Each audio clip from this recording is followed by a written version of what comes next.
Yes, welcome back to Hot Topics. I'm Jeff Adjumai with Home Life, Miracle, and House of Trade, bringing you the most talked about real estate news stories of the week. First thing I want to bring up is for you to go check out the houseoftrade.ca website, check out the Mobile Age of Real Estate blog that we have on our website. 5 parts put out. It's talking about everything that's happening around real estate and technology in North America. You're gonna love it, check it out. Check out the House of Trade application as well, also on the houseoftrade.ca website. Links are down below in the description. Go check them out, download the app, subscribe for the content, and you know what, let's jump into it. The biggest piece of news this week that came out in the Toronto real estate was that home sales data for February has come out. The Toronto Real Estate Board puts out their monthly report on home sales data that flows through their TREB MLS system.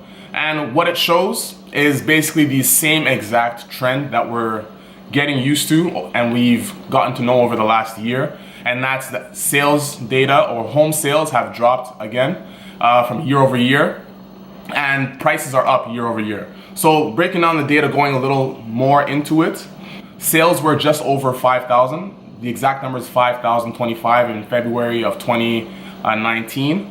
And last year in 2018, it was about 5,148 in February 2018. When we look at prices went up, and right now they're sitting at 780,000 on average. This is just average in the GTA for February 2019, and they're up from 767,000 in February 2018. Now, that contrast is might be a little difficult for most people to understand. Why are sales dropping but prices still going up? And the main point is this: real estate markets tend to act very differently than, let's say, the stock market.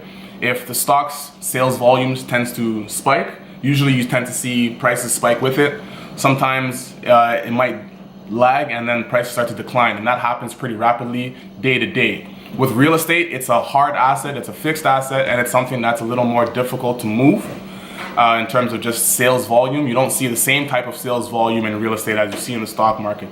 The major thing that's been dropping sales has been the mortgage stress test that we've implemented in Canada from January 2018. And it just started in January 2018. So it's gonna take time for us to really see what that effect actually has on prices. Sales we're gonna see repeatedly, because that's what tends to come to our attention very quickly. Sales are always happening, but the prices don't reflect that right away. It tends to take a little more time when it comes to real estate. So with the data, what it shows us is that new listings are also down by about 6.2% versus February of 2018. So that means new properties are not coming to the market. And that also reflects why prices are still remaining high, because the big issue when it comes to housing is not that people can't buy or don't want to buy. It's that there's not enough supply to be able to bring down the prices of homes. In any competitive market, you need supply to help offset prices, because if there's competition and if there's situations where there's more supply than demand, you tend to see that prices start to drop. But in real estate right now, we have so much more demand than we do have supply. It's going to continue to push prices up. We do have a federal election coming up. We know that candidates like to throw out any piece of information that could potentially gain them more votes. We know that there's a lot of pressure on seniors and young professionals looking for housing. Seniors trying to downsize and young professionals just trying to get into the market. So what does the Liberal government do this election season?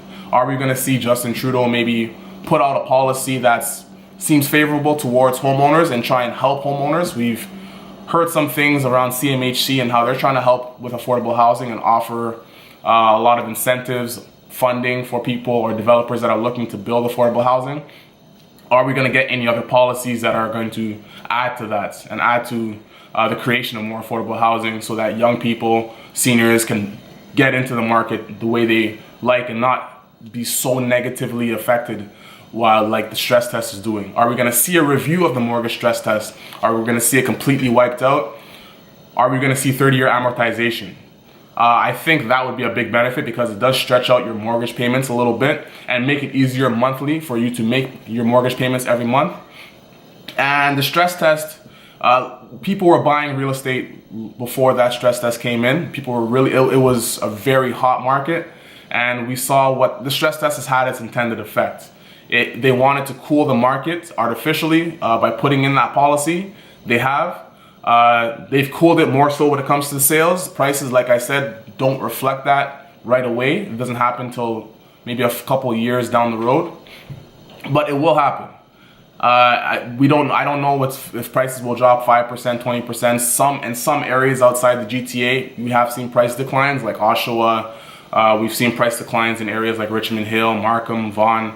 But in the main core in Toronto, we haven't seen that. So are there going to be opportunities for potential homeowners in the future with this new election coming up? Like I said, the election is coming. It's around the corner. I believe it's in October of this year. Liberals are facing a little bit of pressure when it comes to some communications and some scandals that are going on with SNC Lavalin, etc.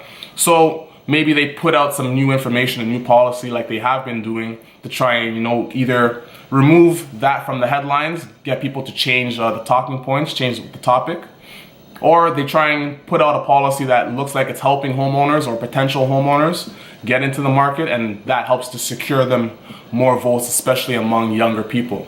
I'm not sure exactly what will happen, but definitely something that people should stay tuned for, because it is going to be important in the future, especially this year. So what programs are available to help?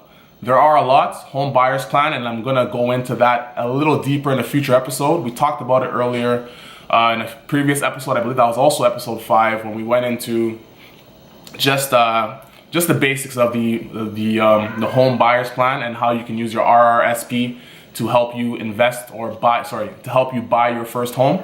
So it's something that we're going to touch on again in the future, and because it is something that can help a lot of people. RRSP season is right now. Something you might want to look into, talk to your financial advisor, your bank, and see how you can get started with that. Again, I want to plug the House of Trade application. Go out, check that out. 20 plus years of home sales data available, tracking throughout the GTA starting from January 1996. Check out the House of Trade app. The description is down below. There's a link in that description that you can go click on and download the application, and it's available for iOS and Android. And the Mobile Age of Real Estate blog on the houseoftrade.ca website, also in the link down below. Don't forget to like, share, subscribe, comment down below. This is always a discussion. We want to hear your feedback, how we can improve, and what topics for the week that you'd like to hear us discuss, and maybe any guests that you'd like to see us bring on to discuss future talking points. I'm Jeff Ajamai. Thank you for joining us in Hot Topics. We're going to see you next week. Peace.